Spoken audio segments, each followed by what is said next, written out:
श्री हरिवंश। जय श्री कृष्णा।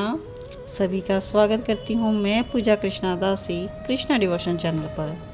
कृष्णा ही हमारे मन जीवन के आधार हैं और इन्हीं की लीला कथा में हम अपना जीवन बिताना चाहते हैं। तो इसीलिए हम प्रतिदिन द्वारकाधीश श्री कृष्ण की लीला कथा का अमृतपान करते हैं और इस कथा को आप तक भी शेयर किया जाता है। तो भगवान श्री कृष्ण ही हमारी मंजिल हैं। इस मनुष्य जीवन का जो ध्येय है, जो हमारा मोटिव है, वो है भगवान को पाना। तो भगवान कृष्ण की आराधना हमें बहुत ही जन्मों के बाद मिलती है। भगवान कृष्ण की भक्ति मिलना बहुत ही उत्तम है। तो समझो हमारा जीवन सफल हो गया और हमें इस 84 के चक्कर से बाहर निकलने का मार्ग मिल गया। तो आप सभी बहुत ही भाग्यशाली हैं जो भगवान श्री कृष्ण की इस लीला कथा अमृत को श्रवण कर रहे हैं। तो आज के भाग में हम श्रवण करने जा रहे हैं श्री कृष्ण चरित अमृतम भाग 257 और इसका शीर्षक है द्वारिकाधीश। और द्वारिकाधीश कौन है? हमारे श्री कृष्ण। तो पिछले भाग तक हमने श्रवण कर लिया था कि किस प्रकार कृष्ण बलराम के साथ दौड़ते हुए रण छोड़ कहलाए भी और सीधा वो पहुंच जाते हैं समुद्र में और समुद्र में बसी हुई नगरी द्वारकापुरी में और किस प्रकार से द्वारकाधीश बन गए हैं। तो आइए आज के भाग में हम बहुत ही प्यारी सी लीला कथा श्रवण करते हैं। तो द्वारकापुरी में पहुंचकर द्वारकाधीश बन गए हैं श्री कृष्ण। यह सब कुछ माया के द्वारा हुआ था। संकल्प मात्र किया था भगवान श्री कृष्ण ने। रातों रात मथुरा वासियों को गरुण जी लेकर आ गए थे द्वारका में। द्वारिका समुद्र से 12 योजन भूखंड मांग कर उसमें विश्वकर्मा जी ने एक पुरी बना दी थी। ये श्री कृष्ण का धाम बना तो इसका नाम सप्तपुरियों में भी आया और 4 धामों में भी आता। क्यों नहीं?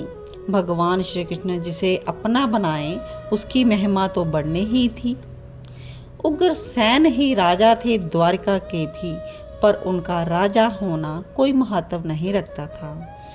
इस बात को वो भी जानते थे, इसलिए द्वारकाधीश तो श्री कृष्ण ही कहलाए। द्वारिका का हर भवन भिन्न भिन्न रंगों का था। राशि के आधार पर रंगों का चयन था। ये अद्भुत वास्तु कौशल दिखाया द्वारका में देव शिल्पी विश्वकर्मा जी के द्वारा।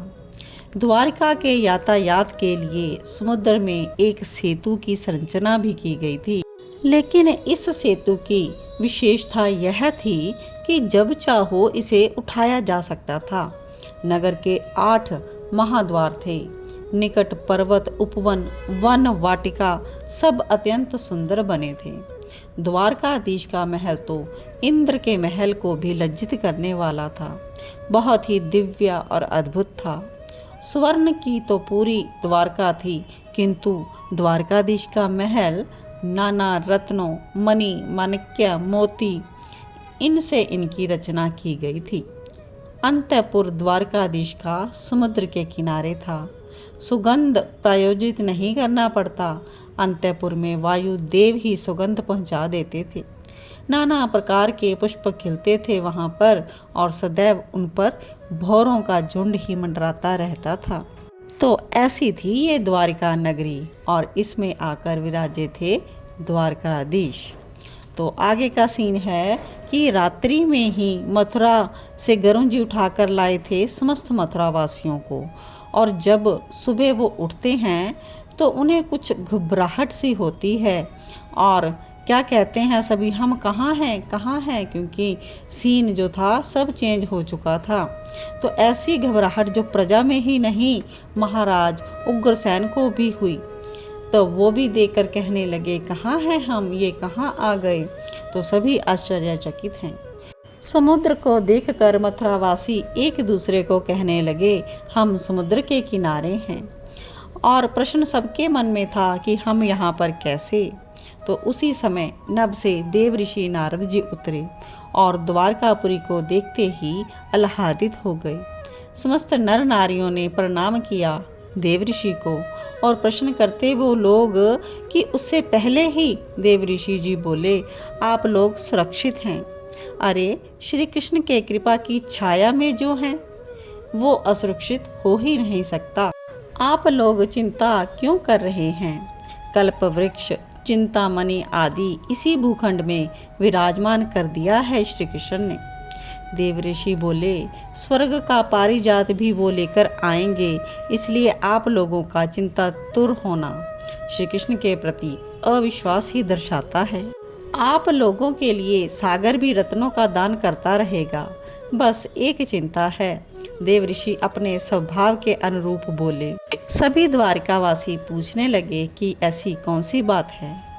तो कहते हैं देव ऋषि जी, श्री कृष्ण के परम धाम जाने के बाद ये धाम समुद्र में समा जाएगा, किंतु आप लोगों को छोड़कर जाएंगे नहीं पहले श्री कृष्ण। इसलिए निश्चिंत होकर श्री कृष्ण के चरणों का निरंतर चिंतन करते रहिए। और देव ऋषि जाने लगे थे और फिर रुक जाते हैं और कहते हैं, अब तो महारानी आनी चाहिए, द्वारका की महारानी। आप लोग ये नहीं चाहते हैं क्या?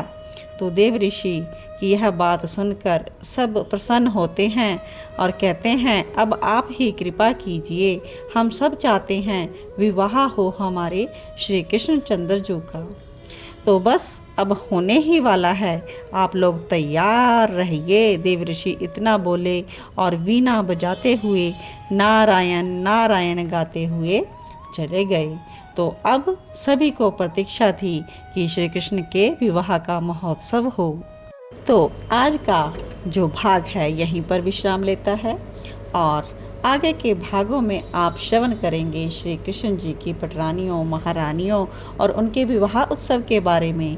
तो आप जो भगवान की महारानियां हैं उनसे विवाह उनके किस प्रकार से हुए, तो यह सब भाग डिटेल में श्रवण करने के लिए जुड़े रहें कृष्णा डिवोशन चैनल के साथ और सुनते रहें प्रेम पूर्वक भगवान श्री कृष्ण चरित अमृतम की अद्भुत कथा। तो तब तक के लिए सभी श्रोताओं को बहुत बहुत साधुवाद कि आप बहुत ही प्रेम से इस कथा को श्रवण कर रहे हैं। सबके हृदय में विराजमान प्रिया प्रियतम को मेरा कोटि कोटि वंदन। जय श्री कृष्णा, जय जय श्री राधे।